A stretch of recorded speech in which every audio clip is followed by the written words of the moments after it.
부의 추월차선이라는 책 들어보셨나요?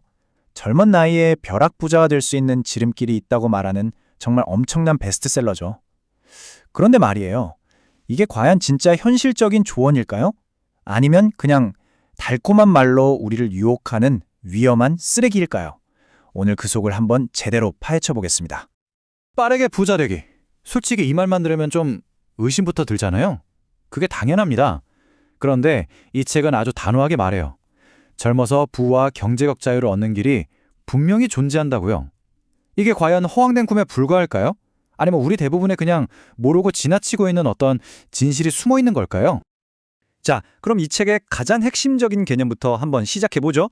저자는 이 세상 모든 사람들이 부를 향한 세 가지 지도 중 하나를 따라서 걷고 있다고 말하는데요.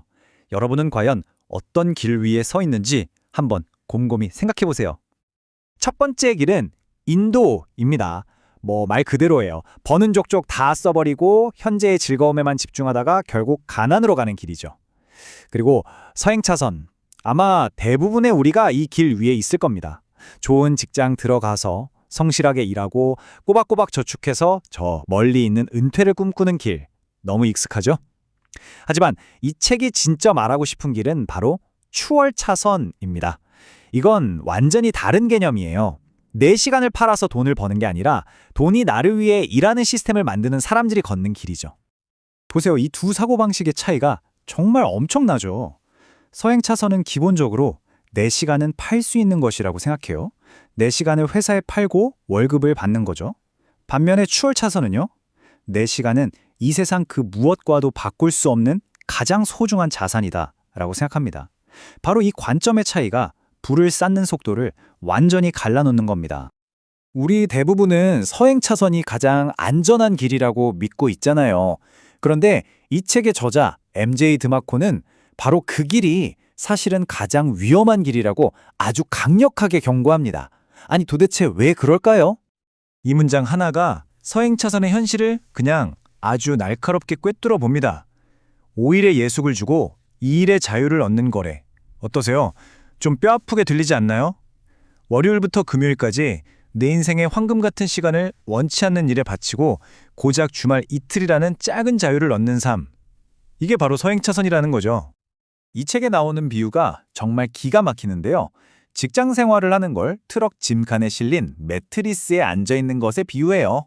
상상해보세요. 운전대를 잡고 있는 건 내가 아니에요.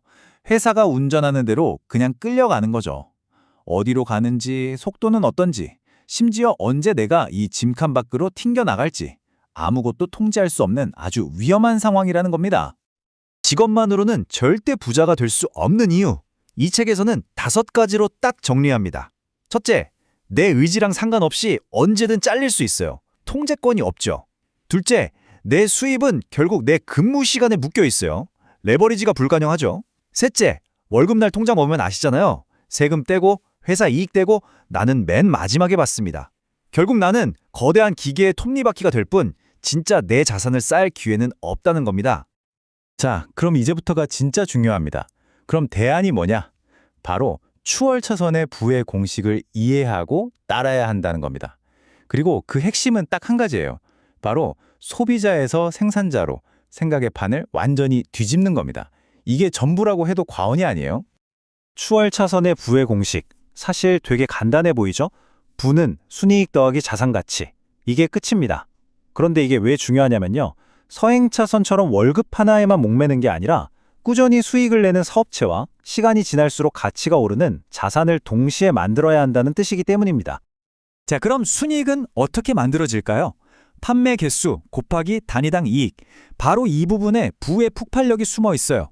내가 24시간 일하지 않아도 수많은 사람들에게 물건을 팔거나 판매 개수 아니면 하나를 팔아도 엄청난 이익이 남는 단위당 이익 구조를 만들면 부가 늘어나는 속도는 말 그대로 기하급수적으로 빨라지는 거죠. 월급과는 비교가 안 됩니다. 바로 이 지점에서 결정적인 생각의 전환이 필요합니다.